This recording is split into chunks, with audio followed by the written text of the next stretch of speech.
Dear students, ਇਸ question ਵਿੱਚ ਅਸੀਂ ਚਰਚਾ ਕਰਾਂਗੇ ਕਿ ਜਿਸ ਰਾਜ ਵਿੱਚ ਵਿਧਾਨ ਮੰਡਲ ਦੇ ਵਿੱਚ ਵਿਧਾਨ ਸਭਾ ਦੇ ਨਾਲ ਵਿਧਾਨ ਪਰਿਸ਼ਦ ਵੀ ਹੋਵੇ, ਭਾਵ 2 ਸਦਨ ਹੋਣ, ਉਸ ਰਾਜ ਦੇ ਵਿੱਚ ਵਿਧਾਨ ਪਰਿਸ਼ਦ ਕੀ ਕੰਮ ਕਰਦੀ ਹੈ, ਕਿਹੜੀਆਂ ਸ਼ਕਤੀਆਂ ਵਿਧਾਨ ਪਰਿਸ਼ਦ ਕੋਲ ਹੁੰਦੀਆਂ ਨੇ। ਸਭ ਤੋਂ ਪਹਿਲਾਂ ਅਸੀਂ ਵਿਧਾਨਕ ਸ਼ਕਤੀਆਂ ਬਾਰੇ ਚਰਚਾ ਕਰਦੇ ਹਾਂ। ਵਿਧਾਨਕ ਸ਼ਕਤੀਆਂ ਵਿਧਾਨ ਸਭਾ ਦੀਆਂ ਕਿਹੜੀਆਂ ਨੇ, ਵਿਧਾਨ ਪਰਿਸ਼ਦ ਦੀਆਂ ਕਿਹੜੀਆਂ ਨੇ, ਦੋਹਾਂ ਦੇ ਕੀ ਸੰਬੰਧ ਨੇ। ਉਸ ਤੋਂ ਪਹਿਲਾਂ ਅਸੀਂ ਦੇਖਦੇ ਹਾਂ ਕਿ ਦੋਹਾਂ ਦੇ ਮਿਲਾ ਕੇ ਕਿਹੜੀਆਂ ਸ਼ਕਤੀਆਂ ਨੇ, ਕਿਉਂਕਿ ਸਾਡੇ ਤੇ 2 ਤਰ੍ਹਾਂ ਦੇ ਵਿਧਾਨ ਮੰਡਲ ਨੇ। ਇੱਕ ਸਾਡੇ ਆਪਣੇ ਰਾਜ ਦਾ ਵਿਧਾਨ ਮੰਡਲ ਹੁੰਦਾ, ਇੱਕ ਸਾਡਾ ਕੇਂਦਰੀ ਵਿਧਾਨ ਮੰਡਲ ਜਿਹਨੂੰ ਅਸੀਂ ਪਾਰਲੀਮੈਂਟ ਕਹਿੰਦੇ ਹਾਂ ਉਹ ਹੁੰਦਾ। ਫਿਰ ਸਾਡੇ ਲਾਈਫ ਨਾਲ ਸੰਬੰਧਿਤ ਕਿਹੜੇ ਵਿਸ਼ੇ ਤੇ ਕੌਣ ਕਾਨੂੰਨ ਬਣਾਏਗਾ, ਸਭ ਤੋਂ ਪਹਿਲਾਂ ਸੰਵਿਧਾਨ ਨੇ ਇਹ ਵੰਡ ਕੀਤੀ ਹੋਈ ਆ। ਇਹ ਜਿਹੜੀ ਵੰਡ ਹੈ ਇਹ ਸਾਨੂੰ 3 ਸੂਚੀਆਂ ਦਿੰਦੀ ਹੈ। ਸੰਵਿਧਾਨ ਦੇ ਵਿੱਚ 3 ਲਿਸਟਾਂ ਬਣੀਆਂ ਹੋਈਆਂ ਨੇ। ਪਹਿਲੀ ਸੂਚੀ ਸੰਘੀ ਸੂਚੀ, ਜਿਹਦੇ ਵਿੱਚ ਰਾਸ਼ਟਰੀ ਮਹੱਤਤਾ ਵਾਲੇ 97 ਸਬਜੈਕਟਸ ਨੇ। ਇਹਨਾਂ ਸਬਜੈਕਟਾਂ ਵਿੱਚ ਆਉਂਦੇ ਨੇ ਰੱਖਿਆ, ਪਰਮਾਣੂ ਊਰਜਾ, ਸੰਯੁਕਤ ਰਾਸ਼ਟਰ, ਨਾਗਰਿਕਤਾ, ਰੇਲਵੇ, ਡਾਕਤਾਰ ਵਗੈਰਾ। ਇਹਨਾਂ ਵਿਸ਼ਿਆਂ ਸੰਬੰਧੀ ਜੇ ਕੋਈ ਕਾਨੂੰਨ ਬਣਾਉਣਾ ਤਾਂ ਰਾਜ ਦਾ ਵਿਧਾਨ ਮੰਡਲ ਕਦੇ ਵੀ ਨਹੀਂ ਬਣਾ ਸਕਦਾ, ਸੰਸਦ ਹੀ ਇਹਨਾਂ ਸੰਬੰਧੀ ਕੋਈ ਕਾਨੂੰਨ ਬਣਾ ਸਕਦੀ ਹੈ। ਦੂਜੀ ਸੂਚੀ ਹੈ ਰਾਜ ਸੂਚੀ, ਸਾਡੇ ਸੰਵਿਧਾਨ ਦੇ ਵਿੱਚ, ਜਿਹਦੇ 'ਚ ਸਥਾਨਕ ਮਹੱਤਤਾ ਵਾਲੇ 66 ਸਬਜੈਕਟਸ ਨੇ।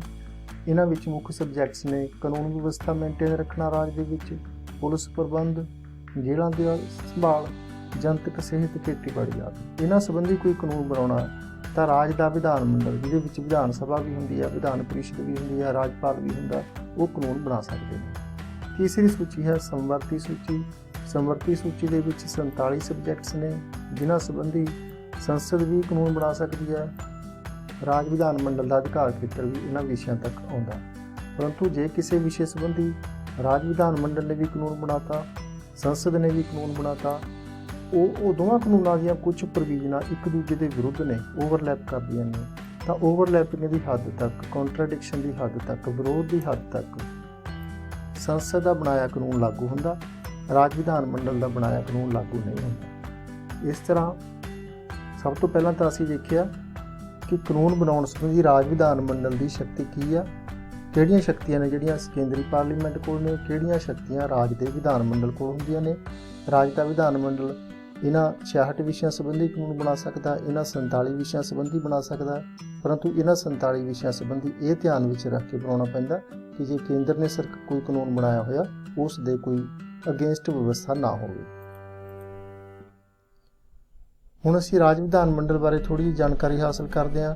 ਜਿਸ ਰਾਜ ਦੇ ਵਿੱਚ, ਕਿਉਂਕਿ ਸਾਡਾ ਕੁਐਸਚਨ ਵਿਧਾਨ ਪਰਿਸ਼ਦ ਨਾਲ ਸੰਬੰਧਿਤ ਹੈ, ਜਿਸ ਰਾਜ ਵਿੱਚ ਵਿਧਾਨ ਪਰਿਸ਼ਦ ਹੋਏਗੀ ਉਸ ਰਾਜ ਦੇ ਵਿੱਚ ਫਿਰ ਵਿਧਾਨ ਮੰਡਲ ਦੇ 3 ਭਾਗ ਹੋ ਜਾਣਗੇ, 2 ਸਦਨ, ਤੀਸਰਾ ਰਾਜਪਾਲ। ਵਿਧਾਨ ਸਭਾ, ਵਿਧਾਨ ਪਰਿਸ਼ਦ, 2 ਸਦਨ ਤੇ ਤੀਸਰਾ ਰਾਜਪਾਲ ਰਾਜ ਦਾ। ਇਹਨਾਂ ਤਿੰਨਾਂ ਨੂੰ ਮਿਲਾ ਕੇ ਰਾਜ ਦਾ ਵਿਧਾਨ ਮੰਡਲ ਬਣੇਗਾ। ਇਸ ਤੋਂ ਬਾਅਦ ਅਸੀਂ ਇਸ ਵਿਸ਼ੇ ਤੇ ਆਉਂਦੇ ਹਾਂ ਕਿ ਜਿਸ ਵਿਸ਼ੇ ਸੰਬੰਧੀ ਰਾਜ ਦਾ ਵਿਧਾਨ ਮੰਡਲ ਕਾਨੂੰਨ ਬਣਾ ਸਕਦਾ, ਉਸ ਵਿਸ਼ੇ ਸੰਬੰਧੀ ਵਿਧਾਨ ਪਰਿਸ਼ਦ ਦੀ ਕੀ ਸ਼ਕਤੀ ਆ, ਵਿਧਾਨ ਸਭਾ ਨਾਲ ਉਹਦਾ ਕੀ ਸੰਬੰਧ ਆ, ਕਿੰਨੀ ਕੁ ਸ਼ਕਤੀ ਵਿਧਾਨ ਸਭਾ ਕੋਲ ਹੈ, ਕਿੰਨੀ ਕੁ ਸ਼ਕਤੀ ਵਿਧਾਨ ਪਰਿਸ਼ਦ ਕੋਲ ਹੈ। ਇਹ ਸਭ ਤੋਂ ਪਹਿਲਾਂ ਵਿਧਾਨਕੀ ਸ਼ਕਤੀਆਂ ਬਾਰੇ ਚਰਚਾ ਕਰਦੇ ਹਾਂ ਅਸੀਂ। ਵਿਧਾਨਕੀ ਸ਼ਕਤੀਆਂ ਵਿੱਚ ਦੋਹਾਂ ਦੇ ਜਿਹੜੇ ਸੰਬੰਧ ਨੇ ਵਿਧਾਨ ਸਭਾ ਤੇ ਵਿਧਾਨ ਪਰਿਸ਼ਦ ਦੇ, ਉਹ ਇਹ ਨੇ ਕਿ ਵਿਧਾਨ ਪਰਿਸ਼ਦ ਨੇ ਕੋਈ ਕਾਨੂੰਨ ਪਾਸ ਕਰਤਾ, ਬਿੱਲ ਪਾਸ ਕਰਤਾ, ਵਿਧਾਨ ਸਭਾ ਨੇ ਉਸ ਬਿੱਲ ਨੂੰ ਰੱਦ ਕਰਤਾ ਤਾਂ ਉਹ ਬਿੱਲ ਉੱਥੇ ਹੀ ਖਤਮ ਹੋ ਜਾਂਦਾ। ਵਿਧਾਨ ਪਰਿਸ਼ਦ ਦੁਬਾਰਾ ਪਾਸ ਕਰ ਸਕਦੀ ਹੈ, ਵਿਧਾਨ ਸਭਾ ਦੁਬਾਰਾ ਰੱਦ ਕਰ ਸਕਦੀ ਹੈ। ਇਹ ਕਿੰਨੀ ਵਾਰੀ ਵੀ ਹੋ ਸਕਦਾ, ਪਰੰਤੂ ਜਿੰਨਾ ਚਿਰ ਵਿਧਾਨ ਸਭਾ ਪਾਸ ਨਹੀਂ ਕਰਦੀ ਵਿਧਾਨ ਪਰਿਸ਼ਦ ਦੁਆਰਾ ਪਾਸ ਕੀਤੇ ਬਿੱਲ ਨੂੰ, ਉਹਨਾਂ ਚਿਰ ਉਸ ਬਿੱਲ ਨੂੰ ਗਵਰਨਰ ਦੇ ਹਸਤਾਖਰਾਂ ਲਈ ਨਹੀਂ ਭੇਜਿਆ ਜਾ ਸਕਦਾ, ਭਾਵ ਉਹ ਰਾਜ ਦਾ ਕਾਨੂੰਨ ਨਹੀਂ ਬਣ ਸਕਦਾ। ਦੂਜੇ ਪਾਸੇ ਜੇ ਕੋਈ ਬਿੱਲ ਪਹਿਲਾਂ ਵਿਧਾਨ ਸਭਾ ਨੇ ਪਾਸ ਕੀਤਾ ਫਿਰ ਵਿਧਾਨ ਪਰਿਸ਼ਦ ਕੋਲ ਭੇਜਿਆ ਜਾਂਦਾ। ਜੇ ਅਸੀਂ ਮੰਨ ਲਈਏ ਕਿ ਵਿਧਾਨ ਸਭਾ ਨੇ 1 ਜਨਵਰੀ ਨੂੰ ਕੋਈ ਬਿੱਲ ਪਾਸ ਕਰਕੇ ਵਿਧਾਨ ਪਰਿਸ਼ਦ ਨੂੰ ਭੇਜਿਆ, ਵਿਧਾਨ ਪਰਿਸ਼ਦ ਕੋਲ ਕੀ ਆਪਸ਼ਨ ਨੇ, ਵਿਧਾਨ ਪਰਿਸ਼ਦ ਉਸ ਬਿੱਲ ਨੂੰ ਪਾਸ ਕਰ ਸਕਦੀ ਹੈ। ਜੇ ਪਾਸ ਕਰ ਜਾਂਦਾ ਤਾਂ ਕਰ ਦਿੰਦੀ ਹੈ, ਤਾਂ ਦੋਨੇ ਹਾਊਸਿਸ ਵੱਲੋਂ ਪਾਸ ਹੋ ਕੇ ਫਿਰ ਉਹ ਗਵਰਨਰ ਕੋਲ ਜਾਂਦਾ, ਗਵਰਨਰ ਦੇ ਹਸਤਾਖਰ ਹੋ ਕੇ ਰਾਜ ਦਾ ਕਾਨੂੰਨ ਬਣ ਜਾਂਦਾ। ਪਰੰਤੂ 3 ਸ਼ਕਤੀਆਂ ਨੇ ਜਿਹੜੀਆਂ ਉਹ ਰੋਕ ਪਾਉਣ ਵਾਲੀਆਂ ਨੇ ਵਿਧਾਨ ਪਰਿਸ਼ਦ ਕੋਲ। ਪਹਿਲੀ, ਬਿੱਲ ਨੂੰ ਰੱਦ ਕਰ ਸਕਦੀ ਹੈ। ਦੂਜੀ, ਐਸੀਆਂ ਸੋਧਾਂ ਕਰ ਸਕਦੀ ਹੈ ਜਿਹੜੀਆਂ ਵਿਧਾਨ ਸਭਾ ਨੂੰ ਪ੍ਰਵਾਨ ਨਾ ਹੋਣ। ਤੀਜੀ, 3 ਮਹੀਨੇ ਤੱਕ ਕੋਈ ਕਾਰਵਾਈ ਨਾ ਕਰੇ, ਭਾਵ ਜੇ 1 ਜਨਵਰੀ ਨੂੰ ਬਿੱਲ ਪ੍ਰਾਪਤ ਕੀਤਾ ਸੀ ਵਿਧਾਨ ਪਰਿਸ਼ਦ ਨੇ, 1 ਅਪ੍ਰੈਲ ਤੱਕ ਕੋਈ ਕਾਰਵਾਈ ਨਾ ਕਰੇ, ਫਿਰ ਕੀ ਹੋ ਸਕਦਾ ਵਿਧਾਨ ਸਭਾ 1 ਅਪ੍ਰੈਲ ਤੋਂ ਬਾਅਦ ਕਦੇ ਵੀ ਉਸ ਬਿੱਲ ਨੂੰ ਦੁਬਾਰਾ ਪਾਸ ਕਰ ਸਕਦੀ ਹੈ, ਆਪਣੀ ਮਰਜ਼ੀ ਨਾਲ ਬਿੱਲ ਪਾਸ ਕਰ ਸਕਦੀ ਹੈ। ਵਿਧਾਨ ਪਰਿਸ਼ਦ ਨੇ ਜਿਹੜੀ ਸੋਧ ਕੀਤੀ ਹੈ ਉਹਦੇ ਅਕੋਰਡਿੰਗ ਵੀ ਕਰ ਸਕਦੀ ਹੈ, ਉਸ ਤੋਂ ਬਿਨਾਂ ਜਿਵੇਂ ਪਹਿਲਾਂ ਆਪ ਪਾਸ ਕੀਤਾ ਸੀ ਉਸ ਤਰ੍ਹਾਂ ਵੀ ਕਰ ਸਕਦੀ ਹੈ। ਭਾਵ ਕਿਸੇ ਸੋਧ ਨੂੰ ਵਿਧਾਨ ਪਰਿਸ਼ਦ ਦੁਆਰਾ ਕੀਤੀ ਕਿਸੇ ਸੋਧ ਨੂੰ ਮੰਨਣਾ ਨਾ ਮੰਨਣਾ ਵਿਧਾਨ ਸਭਾ ਦੀ ਮਰਜ਼ੀ ਹੈ। ਜਦੋਂ ਦੁਬਾਰਾ ਫਿਰ ਵਿਧਾਨ ਸਭਾ ਨੇ ਬਿੱਲ ਪਾਸ ਕੀਤਾ ਤਾਂ ਇਹ ਫਿਰ ਵਿਧਾਨ ਪਰਿਸ਼ਦ ਕੋਲ ਭੇਜਿਆ ਜਾਂਦਾ ਹੈ। ਵਿਧਾਨ ਪਰਿਸ਼ਦ ਇਸ ਨੂੰ ਪਾਸ ਕਰ ਦਿੰਦੀ ਹੈ ਤਾਂ ਗਵਰਨਰ ਦੇ ਹਸਤਾਖਰਾਂ ਲਈ ਭੇਜਿਆ ਜਾਂਦਾ ਹੈ। ਪਰ ਇੱਥੇ ਫਿਰ 3 ਸ਼ਕਤੀਆਂ ਰੋਕ ਪਾਉਣ ਵਾਲੀਆਂ ਨੇ। ਪਹਿਲੀ ਸ਼ਕਤੀ ਹੈ ਬਿੱਲ ਨੂੰ ਰੱਦ ਕਰ ਸਕਦੀ ਹੈ, ਦੂਸਰੀ ਹੈ ਸੋਧ ਕਰ ਸਕਦੀ ਹੈ ਜਿਸ ਨੂੰ ਵਿਧਾਨ ਸਭਾ ਪ੍ਰਵਾਨ ਨਾ ਕਰੇ, ਤੀਸਰੀ ਹੈ ਬਿੱਲ ਤੇ ਕੋਈ ਕਾਰਵਾਈ ਨਾ ਕਰੇ 1 ਮਹੀਨਾ। ਪਹਿਲਾਂ 3 ਮਹੀਨੇ ਦਾ ਸਮਾਂ ਦਿੱਤਾ ਸੀ, ਅਸੀਂ ਮੰਨਿਆ ਸੀ 1 ਜਨਵਰੀ ਨੂੰ ਭੇਜਿਆ ਬਿੱਲ, 1 ਅਪ੍ਰੈਲ ਤੱਕ ਕੋਈ ਕਾਰਵਾਈ ਨਹੀਂ ਕੀਤੀ। ਦੂਜਾ 10 ਅਪ੍ਰੈਲ ਨੂੰ ਭੇਜਿਆ, 10 ਮਈ ਤੱਕ ਕੋਈ ਕਾਰਵਾਈ ਨਾ ਕਰੇ। ਜੇ ਇਹਨਾਂ ਤਿੰਨਾਂ ਚੋਂ ਕੁਝ ਵੀ ਹੋ ਜੇ, ਵਿਧਾਨ ਪਰਿਸ਼ਦ ਬਿੱਲ ਨੂੰ ਰੱਦ ਕਰ ਦੇਵੇ ਜਾਂ ਐਸੀਆਂ ਸੋਧਾਂ ਸਿਫਾਰਿਸ਼ ਕਰੇ ਜਿਨ੍ਹਾਂ ਨੂੰ ਵਿਧਾਨ ਸਭਾ ਪ੍ਰਵਾਨ ਨਾ ਕਰੇ ਜਾਂ 1 ਮਹੀਨੇ ਤੱਕ ਕੋਈ ਕਾਰਵਾਈ ਨਾ ਕਰੇ, ਤਾਂ ਫਿਰ ਉਹ ਬਿੱਲ ਉਸੇ ਰੂਪ ਵਿੱਚ ਹੀ ਪਾਸ ਸਮਝਿਆ ਜਾਂਦਾ ਜਿਸ ਤਰ੍ਹਾਂ ਵਿਧਾਨ ਸਭਾ ਨੇ ਦੂਜੀ ਵਾਰੀ ਪਾਸ ਕੀਤਾ ਸੀ। ਇਸ ਤਰ੍ਹਾਂ ਕਾਨੂੰਨ ਨਿਰਮਾਣ ਦੇ ਖੇਤਰ ਵਿੱਚ ਅਸੀਂ ਦੇਖਿਆ ਕਿ ਦੋਨੇ ਸਦਨਾਂ ਵਿੱਚੋਂ ਵਿਧਾਨ ਸਭਾ ਦੀਆਂ ਸ਼ਕਤੀਆਂ ਨੇ ਜਿਹੜੀਆਂ ਜ਼ਿਆਦਾ ਪ੍ਰਭਾਵਸ਼ਾਲੀ ਨੇ। ਵਿਧਾਨ ਪਰਿਸ਼ਦ ਸਿਰਫ ਕੁਝ ਸਮਾਂ ਕਿਸੇ ਬਿੱਲ ਨੂੰ ਪਾਸ ਹੋਣ ਤੋਂ ਅਟਕਾ ਸਕਦੀ ਹੈ। ਅੱਗੇ ਹੈ ਕਾਰਜਪਾਲਕ ਅਤੇ ਨਿਯੰਤਰਣ। ਵਿਧਾਨ ਪਰਿਸ਼ਦ ਦਾ ਕਾਰਜਪਾਲਕਾਂ ਤੇ ਕੋਈ ਬਹੁਤਾ ਨਿਯੰਤਰਣ ਨਹੀਂ ਹੈ। ਵਿਧਾਨ ਪਰਿਸ਼ਦ ਦੇ ਕੁਝ ਮੈਂਬਰਾਂ ਨੂੰ ਮੰਤਰੀ ਬਣਾਇਆ ਜਾ ਸਕਦਾ, ਕੁਝ ਵਿਧਾਨ ਸਭਾ ਚੋਂ ਲੈ ਜਾਂਦੇ ਨੇ, ਕੁਝ ਮੰਤਰੀ ਵਿਧਾਨ ਪਰਿਸ਼ਦ ਚੋਂ ਵੀ ਲੈ ਜਾ ਸਕਦੇ ਨੇ। ਜਿਹੜੇ ਮੰਤਰੀ ਵਿਧਾਨ ਪਰਿਸ਼ਦ ਚੋਂ ਲੈ ਜਾਂਦੇ ਨੇ, ਵਿਧਾਨ ਪਰਿਸ਼ਦ ਉਹਨਾਂ ਨੂੰ ਸਵਾਲ ਪੁੱਛ ਸਕਦੀ ਹੈ ਸਰਕਾਰੀ ਨੀਤੀਆਂ ਸੰਬੰਧੀ, ਕਿਸੇ ਮੈਂਬਰ ਦੀ, ਕਿਸੇ ਮੰਤਰੀ ਦੇ ਡਿਪਾਰਟਮੈਂਟ ਸੰਬੰਧੀ। ਸਰਕਾਰ ਦੀਆਂ ਨੀਤੀਆਂ ਤੇ ਬਹਿਸ ਕੀਤੀ ਜਾ ਸਕਦੀ ਹੈ। ਕਿਸੇ ਜਨਤਕ ਮਹੱਤਤਾ ਵਾਲੇ ਵਿਸ਼ੇ ਸੰਬੰਧੀ ਸੰਬੰਧਿਤ ਮੰਤਰੀ ਦਾ ਧਿਆਨ ਦਿਵਾਇਆ ਜਾ ਸਕਦਾ ਹੈ। ਇਹ 3 ਮੁੱਖ ਸ਼ਕਤੀਆਂ ਨੇ ਜਿਹੜੀਆਂ ਵਿਧਾਨ ਪਰਿਸ਼ਦ ਨੂੰ ਕਾਰਜਪਾਲਿਕਾ ਤੇ ਕੰਟਰੋਲ ਕਰਨ ਨਾਲ ਸੰਬੰਧਿਤ ਦਿੱਤੀਆਂ ਹੋਈਆਂ ਨੇ। ਸਥਗਨ ਮਤਾ ਇਹ ਵੀ ਧਿਆਨ ਦਿਵਾਊ ਮਤੇ ਵਾਂਗ ਹੀ ਹੁੰਦਾ, ਪਰ ਇਹਦੇ ਵਿੱਚ ਸਰਕਾਰ ਦੀ ਇੱਕ ਤਰ੍ਹਾਂ ਨਾਲ ਨਿੰਦਾ ਹੁੰਦੀ ਆ ਜੇ ਇਹ ਮਤਾ ਪਾਸ ਹੋ ਜਾਂਦਾ।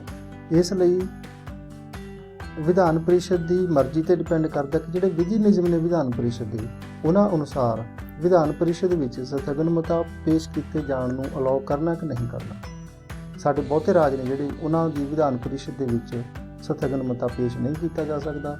ਇੱਕ ਦਾ ਰਾਜ ਹੈ ਜਿਵੇਂ ਕਰਨਾਟਕਾ, ਜਿਹਦੇ ਵਿਧਾਨ ਪਰਿਸ਼ਦ ਵਿੱਚ ਸਥਗਨ ਮਤਾ ਪੇਸ਼ ਕੀਤਾ ਜਾ ਸਕਦਾ। ਇਹਨਾਂ ਸਾਰੇ ਹੀ ਵਿਸ਼ਿਆਂ ਨੂੰ ਦੇਖ ਕੇ, ਕੰਟਰੋਲ ਦੀਆਂ ਜਿਹੜੀਆਂ ਟੈਕਨੀਕਸ ਨੇ ਉਹਨਾਂ ਨੂੰ ਦੇਖ ਕੇ ਅਸੀਂ ਇਸ ਸਿੱਟੇ 'ਤੇ ਪਹੁੰਚਦੇ ਹਾਂ ਕਿ ਵਿਧਾਨ ਪਰਿਸ਼ਦ ਸਰਕਾਰ ਦੀਆਂ ਨੀਤੀਆਂ ਦੀ ਆਲੋਚਨਾ ਕਰ ਸਕਦੀ ਹੈ, ਸਰਕਾਰ ਨੂੰ ਸਵਾਲ ਪੁੱਛ ਸਕਦੀ ਹੈ, ਮੰਤਰੀ ਪਰਿਸ਼ਦ ਨੂੰ ਆਲੋਚਨਾ ਕਰ ਸਕਦੀ ਹੈ, ਪਰੰਤੂ ਕੋਈ ਵੀ ਇਸ ਤਰ੍ਹਾਂ ਦਾ ਟੂਲ ਨਹੀਂ ਹੈ ਵਿਧਾਨ ਪਰਿਸ਼ਦ ਕੋਲ ਕਿ ਉਹ ਸਰਕਾਰ ਨੂੰ ਤੋੜ ਸਕੇ, ਸਰਕਾਰ ਨੂੰ ਅਸਤੀਫਾ ਦੇਣ ਲਈ ਮਜਬੂਰ ਕਰ ਸਕੇ। ਇਸ ਲਈ ਕਾਰਜਪਾਲਿਕਾ ਦੇ ਕਾਰਜਕਾਰੀ ਖੇਤਰ ਵਿੱਚ ਵੀ ਵਿਧਾਨ ਪਰਿਸ਼ਦ ਦੀਆਂ ਜਿਹੜੀਆਂ ਸ਼ਕਤੀਆਂ ਨੇ ਉਹ ਬੜੀਆਂ ਲਿਮਟਿਡ ਦੀਆਂ ਸ਼ਕਤੀਆਂ ਨੇ। ਅੱਗੇ ਹੈ ਵਿੱਤੀ ਸ਼ਕਤੀਆਂ। ਵਿੱਤੀ ਸ਼ਕਤੀਆਂ ਦੇ ਵਿੱਚ ਪੂਰੀ ਤਰ੍ਹਾਂ ਵਿਧਾਨ ਸਭਾ ਦਾ ਹੀ ਕੰਟਰੋਲ ਹੁੰਦਾ ਹੈ। ਕੋਈ ਵੀ ਪੈਸੇ ਨਾਲ ਸੰਬੰਧਿਤ ਬਿੱਲ, ਧਨ ਬਿੱਲ, ਪਹਿਲੀ ਗੱਲ ਤਾਂ ਹੈ ਉਹ ਵਿਧਾਨ ਪਰਿਸ਼ਦ ਦੇ ਵਿੱਚ ਆਰੰਭ ਨਹੀਂ ਹੋ ਸਕਦਾ।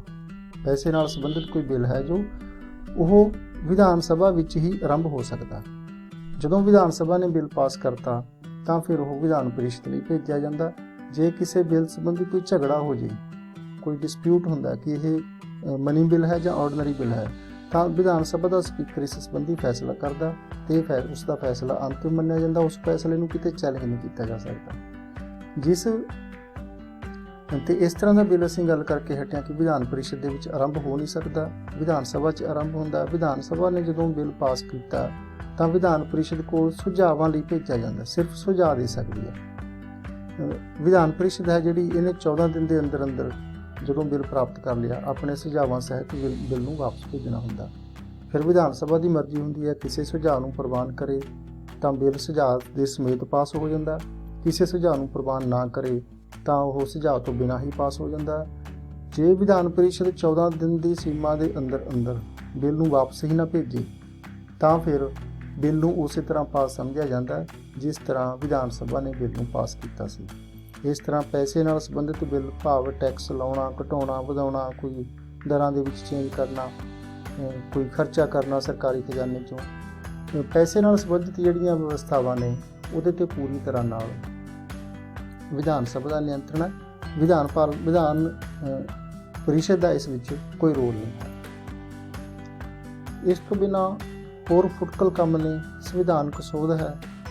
ਸੰਵਿਧਾਨਕ ਸੋਧ ਅਸੀਂ ਵਿਧਾਨ ਸਭਾ ਵਾਲੇ ਚੈਪਟਰ ਵਿੱਚ ਕੁਐਸਚਨ ਵਿੱਚ ਪੜ੍ਹ ਕੇ ਹਟੇ ਹਾਂ ਕਿ ਜੇ ਸੰਵਿਧਾਨ ਦੇ ਕੁਝ ਹਿੱਸਿਆਂ 'ਚ ਸੋਧ ਕਰਨੀ ਹੈ, ਜਿਵੇਂ ਰਾਸ਼ਟਰਪਤੀ ਦੀ ਨਿਯੁਕਤੀ ਦੀ ਚੋਣ ਸੰਬੰਧੀ ਕੋਈ ਚੇਂਜ ਕੀਤੀ ਜਾਣੀ ਹੈ, ਸੰਘ ਦੀਆਂ ਕਾਰਜਕਾਰੀ ਸ਼ਕਤੀਆਂ ਸੰਬੰਧੀ ਕੋਈ ਚੇਂਜ ਕੀਤੀ ਜਾਣੀ ਹੈ, ਸੁਪਰੀਮ ਕੋਰਟ ਸੰਬੰਧੀ, ਹਾਈ ਕੋਰਟ ਸੰਬੰਧੀ ਕੋਈ ਚੇਂਜ ਕੀਤੀ ਜਾਣੀ ਹੈ, ਤਾਂ ਸੰਵਿਧਾਨਕ ਸੋਧ ਆਰੰਭ ਪਾਰਲੀਮੈਂਟ 'ਚ ਹੁੰਦੀ ਹੈ। ਪਾਰਲੀਮੈਂਟ ਦੇ ਦੋਨੇ ਹਾਊਸ ਪਾਸ ਕਰਦੇ ਨੇ, ਫਿਰ ਉਹ ਰਾਜਾਂ ਦੇ ਵਿਧਾਨ ਮੰਡਲਾਂ ਕੋਲ ਭੇਜੀ ਜਾਂਦੀ ਹੈ। ਇੱਥੇ ਵੀ ਜੇ ਕਿਸੇ ਐਸੇ ਰਾਜ ਕੋਲ ਸੰਵਿਧਾਨਕ ਸੋਧ ਆਉਂਦੀ ਆ, ਸੰਵਿਧਾਨਕ ਸੋਧ ਦਾ ਬਿੱਲ ਆਉਂਦਾ ਜਿਹਦੇ ਕੋਲ 2 ਹਾਊਸ ਨੇ, ਤਾਂ ਉਸ ਰਾਜ ਦੀ ਵਿਧਾਨਕ ਪਰਿਸ਼ਦ ਦੀ ਸ਼ਕਤੀ ਉਸ ਵਿਸ਼ੇ 'ਤੇ ਉਨੀ ਕੁ ਹੀ ਹੋਊਗੀ ਜਿੰਨੀ ਕੁ ਆਮ ਕਾਨੂੰਨ ਬਣਾਉਣ ਨਾਲ ਸੰਬੰਧਿਤ ਹੁੰਦੀ ਹੈ। ਇਸ ਤਰ੍ਹਾਂ ਸੰਵਿਧਾਨਕ ਸੋਧ ਦੇ ਵਿੱਚ ਰੋਲ ਹੈ ਵਿਧਾਨ ਪਰਿਸ਼ਦ ਦਾ, ਪਰ ਬਹੁਤ ਥੋੜ੍ਹਾ। ਅਧਿਆਦੇਸ਼ਾਂ ਦੇ ਪ੍ਰਵਾਨਗੀ ਰਾਜ ਦਾ ਰਾਜਪਾਲ ਆਰਡੀਨੈਂਸ ਜਾਰੀ ਕਰ ਸਕਦਾ ਹੈ। ਜਦੋਂ ਹਾਊਸ ਮੀਟਿੰਗ ਨਾ ਕਰ ਰਹੇ ਹੋਣ, ਸੈਸ਼ਨ ਨਾ ਚੱਲ ਰਿਹਾ ਹੋਵੇ, ਕਿਸੇ ਕਾਨੂੰਨ ਦੀ ਜ਼ਰੂਰਤ ਪੈ ਜੇ, ਤਾਂ ਰਾਜ ਦੀ ਜਿਹੜੀ ਕਾਰਜਪਾਲਿਕਾ ਮੰਤਰੀ ਪਰਿਸ਼ਦ ਰਾਜਪਾਲ ਤੋਂ ਆਰਡੀਨੈਂਸ ਜਾਰੀ ਕਰਵਾ ਸਕਦੀ ਹੈ। ਤੇ ਫਿਰ ਜਦੋਂ ਹਾਊਸ ਦੁਬਾਰਾ ਜੁੜਦੇ ਨੇ ਤਾਂ ਦੋਨੇ ਹਾਊਸ ਉਸ 'ਤੇ ਆਪਣੀ ਪ੍ਰਵਾਨਗੀ ਦਿੰਦੇ ਨੇ। ਜੇ ਨਾ ਪ੍ਰਵਾਨਗੀ ਦੇਣ ਤਾਂ ਉਹ 6 ਹਫ਼ਤੇ ਤੋਂ ਬਾਅਦ ਖਤਮ ਹੋ ਜਾਂਦਾ ਹੈ, ਜਦੋਂ ਤੋਂ ਹਾਊਸ ਦੁਬਾਰਾ ਨਵੇਂ ਸਿਰੋਂ ਜੁੜੇ ਨੇ, ਤੇ ਆਪਣੇ ਸਭਾਪਤੀ ਤੇ ਉਪ ਸਭਾਪਤੀ ਦੀ ਚੋਣ ਕਰਦੀ ਆ। ਇਸ ਤਰ੍ਹਾਂ ਜਿਹੜੀਆਂ ਫੁਟਕਲ ਸ਼ਕਤੀਆਂ ਨੇ ਉਹ ਵੀ ਕੋਈ ਬਹੁਤ ਪ੍ਰਭਾਵਸ਼ਾਲੀ ਨਹੀਂ ਹੈਗੀ ਇਹਨਾਂ 'ਚ ਕੋਈ ਵੀ। ਤੇ ਲਾਸਟ ਤੇ ਅਸੀਂ ਸਿੱਟਾ ਕੱਢ ਸਕਦੇ ਹਾਂ ਫਿਰ ਵਿਧਾਨ ਪਰਿਸ਼ਦ ਦੀ ਸਥਿਤੀ ਕੀ ਆ, ਕਿੰਨੀ ਕੁ ਸ਼ਕਤੀਸ਼ਾਲੀ ਆ, ਕਿਹੋ ਜਿਹੀ ਪੋਜੀਸ਼ਨ ਹੈ। ਸਭ ਤੋਂ ਪਹਿਲਾਂ ਵਿਧਾਨ ਸਭਾ ਤੋਂ ਬਿਨਾਂ ਵਿਧਾਨ ਪਰਿਸ਼ਦ ਕੋਈ ਕਾਨੂੰਨ ਪਾਸ ਨਹੀਂ ਕਰ ਸਕਦੀ। ਵਿਧਾਨ ਪਰਿਸ਼ਦ ਨੇ ਪਾਸ ਕੀਤਾ, ਵਿਧਾਨ ਸਭਾ ਦੇ ਰੱਦ ਕੀਤਾ, ਉਹ ਰੱਦ ਹੋ ਜਾਂਦਾ। ਜਿੰਨੀ ਵਾਰੀ ਮਰਜ਼ੀ ਵਿਧਾਨ ਪਰਿਸ਼ਦ ਪਾਸ ਕਰੇ, ਵਿਧਾਨ ਸਭਾ ਜਿੰਨਾ ਚਿਰ ਉਹਨੂੰ ਪਾਸ ਨਹੀਂ ਕਰਦੀ ਉਹਨਾਂ ਚਿਰ ਗਵਰਨਰ ਦੇ ਹਸਤਾਖਰਾਂ ਲਈ ਨਹੀਂ ਭੇਜਿਆ ਜਾ ਸਕਦਾ। ਦੂਜੇ ਪਾਸੇ ਵਿਧਾਨ ਸਭਾ ਨੂੰ ਕੋਈ ਕਾਨੂੰਨ ਬਣਾਉਣ ਤੋਂ, ਪਾਸ ਕਰਨ ਤੋਂ ਥੋੜ੍ਹਾ ਜਿਹਾ ਸਮਾਂ ਅਟਕਾ ਸਕਦੀ ਹੈ। ਵਿਧਾਨ ਸਭਾ ਨੇ ਕੋਈ ਬਿੱਲ ਪਾਸ ਕੀਤਾ, ਪਹਿਲਾਂ 3 ਮਹੀਨੇ ਅਟਕਾ ਸਕਦੀ ਹੈ, ਦੁਬਾਰਾ ਫਿਰ ਪਾਸ ਕਰਤਾ ਵਿਧਾਨ ਸਭਾ ਨੇ, ਫਿਰ 1 ਮਹੀਨਾ ਅਟਕਾ ਸਕਦੀ ਹੈ। ਉਸ ਤੋਂ ਬਾਅਦ ਵਿਧਾਨ ਪਰਿਸ਼ਦ ਦੇ ਪਾਸ ਕੀਤੇ ਜਾਣ ਤੋਂ ਬਿਨਾਂ ਹੀ ਉਸ ਬਿੱਲ ਨੂੰ ਦੋਨੇ ਹਾਊਸਿਸ ਵੱਲੋਂ ਪਾਸ ਸਮਝਿਆ ਜਾਂਦਾ ਤੇ ਗਵਰਨਰ ਦੇ ਹਸਤਾਖਰਾਂ ਲਈ ਭੇਜ ਦਿੱਤਾ ਜਾਂਦਾ। ਇਸ ਤਰ੍ਹਾਂ ਵਿਧਾਨ ਸਭਾ ਨੂੰ ਬਹੁਤਾ ਟਾਈਮ ਨਹੀਂ ਰੋਕ ਸਕਦੀ ਇਹ ਕੋਈ ਬਿੱਲ ਪਾਸ ਕਰਨ ਤੋਂ। ਇਹਦੀ ਆਪਣੀ ਸਥਾਪਤੀ ਤੇ ਸਮਾਪਤੀ ਇਹ ਵੀ ਵਿਧਾਨ ਸਭਾ 'ਤੇ ਨਿਰਭਰ ਕਰਦੀ ਹੈ। ਰਾਜ ਦੀ ਵਿਧਾਨ ਸਭਾ ਆਪਣੀ 2/3 ਮੈਜੋਰਟੀ ਨਾਲ ਮਤਾ ਪਾਸ ਕਰਦੇ ਕਿ ਸਾਨੂੰ ਵਿਧਾਨ ਪਰਿਸ਼ਦ ਦੀ ਜ਼ਰੂਰਤ ਹੈ, ਤਾਂ ਸੰਸਦ ਵਿਧਾਨ ਪਰਿਸ਼ਦ ਕ੍ਰੀਏਟ ਕਰ ਦਿੰਦੀ ਆ। ਰਾਜ ਦੀ ਵਿਧਾਨ ਸਭਾ ਮਤਾ ਪਾਸ ਕਰ ਦੇਵੇ ਕਿ ਸਾਨੂੰ ਹੁਣ ਜ਼ਰੂਰਤ ਨਹੀਂ ਹੈ, ਤਾਂ ਸੰਸਦ ਅਬੋਲਿਸ਼ ਕਰ ਦਿੰਦੀ ਹੈ ਵਿਧਾਨ ਪਰਿਸ਼ਦ। ਇਸ ਤਰ੍ਹਾਂ ਦੀ ਜਿਹੜੀ ਆਪਣੀ ਰੈਜ਼ਿਸਟੈਂਸ ਹੈ ਉਹ ਵੀ ਵਿਧਾਨ ਸਭਾ 'ਤੇ ਹੀ ਰਹਿਮ ਕਰਮ 'ਤੇ ਨਿਰਭਰ ਕਰਦੀ ਹੈ। ਇਸ 'ਤੇ 1/3 ਮੈਂਬਰ ਨੇ ਜਿਹੜੇ ਵਿਧਾਨ ਸਭਾ ਦੇ ਮੈਂਬਰਾਂ ਦੁਆਰਾ ਚੁਣੇ ਜਾਂਦੇ ਨੇ, ਐਮਐਲਏ ਚੁਣਦੇ ਨੇ, ਅਤੇ 1/3 ਮੈਂਬਰਾਂ ਨੂੰ ਵਿੱਤੀ ਖੇਤਰ ਦੇ ਵਿੱਚ ਇਹਦੀਆਂ ਸ਼ਕਤੀਆਂ ਨੇ ਜਿਹੜੀਆਂ 0 ਦੇ ਬਰਾਬਰ ਨੇ। ਕੋਈ ਵਿੱਤ ਬਿੱਲ, ਪੈਸੇ ਨਾਲ ਸੰਬੰਧਿਤ ਬਿੱਲ ਇਸ ਹਾਊਸ ਵਿੱਚ ਆਰੰਭ ਨਹੀਂ ਹੋ ਸਕਦਾ। ਕਿਸੇ ਧਨ ਬਿੱਲ ਦਾ ਕੋਈ ਝਗੜਾ ਪੈਂਦਾ ਕਿ ਧਨ ਬਿੱਲ ਹੈ ਜਾਂ ਨਹੀਂ ਹੈ, ਵਿਧਾਨ ਸਭਾ ਦਾ ਸਪੀਕਰ ਫੈਸਲਾ ਕਰਦਾ। ਇਹ ਜਿਹੀਆਂ ਬਹੁਤ ਘੱਟ ਸ਼ਕਤੀਆਂ ਨੇ, ਸਿਰਫ ਕੁਝ ਟਾਈਮ ਅਟਕਾ ਸਕਦੀ ਹੈ ਕਿਸੇ ਪੈਸੇ ਵਾਲੇ ਬਿੱਲ ਨੂੰ ਪਾਸ ਹੋਣ ਤੋਂ। ਕਾਰਜਪਾਲਿਕਾ ਮੰਤਰੀ ਪਰਿਸ਼ਦ ਜੋ ਹੈ ਉਹ ਵਿਧਾਨ ਸਭਾ ਨੂੰ ਜਵਾਬਦੇਹ ਹੈ, ਵਿਧਾਨ ਪਰਿਸ਼ਦ ਨੂੰ ਨਹੀਂ। ਇਸ ਲਈ ਵਿਧਾਨ ਪਰਿਸ਼ਦ ਆਲੋਚਨਾ ਕਰ ਸਕਦੀ ਹੈ, ਸਵਾਲ ਪੁੱਛ ਸਕਦੀ ਹੈ, ਸਰਕਾਰ ਨਹੀਂ ਤੋੜ ਸਕਦੀ। ਇਹ ਕਾਹਲੀ 'ਚ ਜਿਹੜੇ ਕੁਛ ਇਹਦੀਆਂ ਚੰਗੀਆਂ ਗੱਲਾਂ ਵੀ ਨੇ ਵਿਧਾਨ ਸਭਾ ਦੀਆਂ। ਕਾਹਲੀ ਵਿੱਚ ਜਿਹੜੇ ਪਾਸ ਕੀਤੇ ਜਾਣ ਵਾਲੇ ਕਾਨੂੰਨ ਨੇ, ਕਾਹਲੀ ਦੀ ਵਿਧਾਨ ਸਾਜ਼ੀ ਹੈ ਜਿਹੜੀ, ਉਸ 'ਤੇ ਇੱਕ ਪ੍ਰਭਾਵਸ਼ਾਲੀ ਰੋਕ ਹੈ। ਜੇ ਕੋਈ ਬਿੱਲ ਅਚਾਨਕ ਪਾਸ ਕੀਤਾ ਗਿਆ, ਵਿਧਾਨ ਸਭਾ ਨੇ 1 ਦਿਨ 'ਚ ਪਾਸ ਕੀਤਾ, ਨਾਲ ਦੀ ਨਾਲ ਗਵਰਨਰ ਨੂੰ ਭੇਜਣ ਲੱਗੀ ਹੈ, ਤਾਂ ਉਸ 'ਤੇ ਇਹ ਰੋਕ ਹੈ ਕਿ ਘੱਟੋ ਘੱਟ 3 ਮਹੀਨੇ ਤਾਂ ਇਹ ਬਿੱਲ ਨੂੰ ਅਟਕਾ ਕੇ ਰੱਖ ਸਕਦੀ ਹੈ। ਉਹਨਾਂ ਚਿਰ ਤੱਕ ਕੋਈ ਪਬਲਿਕ ਓਪੀਨੀਅਨ ਕ੍ਰੀਏਟ ਹੋ ਜਾਂਦਾ ਬਿੱਲ ਦੇ ਫੇਵਰ ਦੇ ਵਿੱਚ ਜਾਂ ਬਿੱਲ ਦੇ ਅਗੇਂਸਟ, ਅਤੇ ਫਿਰ ਉਸ ਤਰੀਕੇ ਨਾਲ ਲੋਕਾਂ ਦੀਆਂ ਇੱਛਾਵਾਂ ਅਨੁਸਾਰ ਬਿੱਲ ਨੂੰ ਪਾਸ ਜਾਂ ਰੱਦ ਕੀਤਾ ਜਾ ਸਕਦਾ। ਜਿਹੜਾ ਜਿੱਥੇ ਵਿਧਾਨ ਪਰਿਸ਼ਦ ਨਹੀਂ ਹੁੰਦੀ ਉੱਥੇ ਵਿਧਾਨ ਸਭਾ ਕਾਹਲੀ ਲੋਕਾਂ ਦਾ ਕੋਈ ਪਬਲਿਕ ਓਪੀਨੀਅਨ ਪੈਦਾ ਹੋਣ ਤੋਂ ਪਹਿਲਾਂ ਵੀ ਕਿਸੇ ਬਿੱਲ ਨੂੰ ਪਾਸ ਕਰ ਸਕਦੀ ਹੈ। ਇਹ ਇਸ ਦਾ ਪੋਜ਼ੀਟਿਵ ਆਸਪੈਕਟ ਹੈ।